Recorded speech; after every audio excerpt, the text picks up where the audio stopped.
Despite warnings from both green energy enthusiasts and climate change warriors, the Biden administration is flying ahead with new regulations to save the planet, including some new ones just last week. But those same regulations will turn out the lights in America, perhaps even at 1600 Pennsylvania Avenue. But of course not. They'll always have power.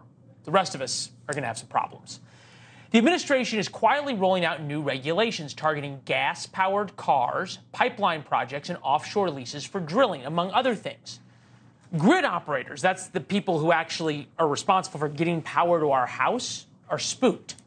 From the Washington Times, power providers beg Biden for fossil fuels, say renewable energy alone can't keep grid reliable. When the grid's unreliable, you get blackouts. Mr. Biden wants 100% clean electricity by 2035. Right now, more than half of our electricity is powered by fossil fuels. Yet, the regulations are requiring something for a green utopia that so far can't happen. Just doesn't work. With us tonight, wholesale power provider to rural electric cooperatives, Barry Ingold. He runs he's the Chief Operation Officer of Tri-State Generation and Transmission. All right, Barry, is the green utopia, forget the money for a second, is it even possible right now with the way our power grid is? We do not believe it's 100% possible today. We think we can get there, but it's going to take numerous years in order to transition away from fossil fuels to eventually get to a carbon-free or carbon-neutral grid. Yeah, I think about even the New York Times is with you on this one. Why the U.S. electric grid isn't ready for the energy transition.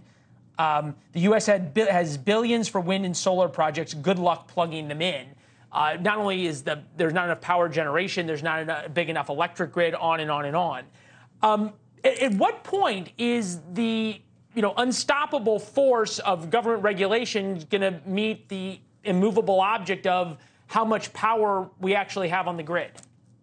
Yeah, so we saw this a couple of years ago during Winter Storm Uri, right? Winter storm affected many parts of Texas up through the Midwest, a lot of power outages.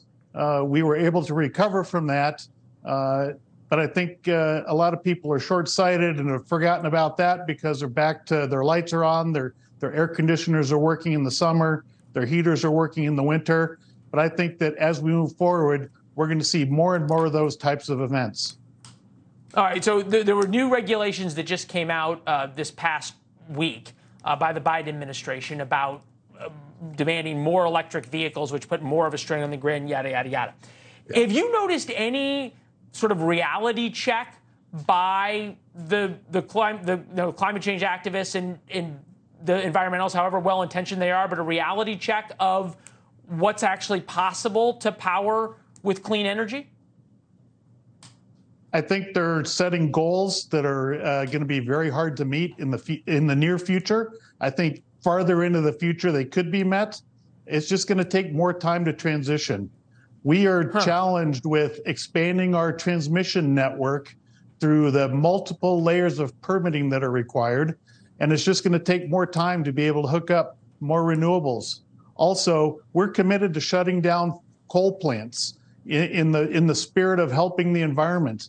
The challenge is with only wind and only solar, you can't run a reliable grid. You need something dispatchable that can be online when the wind doesn't blow and the sun doesn't shine. Yeah, seems pretty simple to understand, but obviously there's some people who have different priorities and the light's always staying on. Hey, Barry, we appreciate you being reasonable about this, and obviously you make a great point that the idea of going to solar and wind is a great idea. Just got to figure out how to do it safely for all of us. Thank you. We appreciate it. Thanks for watching. Go to newsnationnow.com to find NewsNation on your television provider. And don't forget to subscribe. Click the red button to get more of NewsNation's fact-driven, unbiased coverage.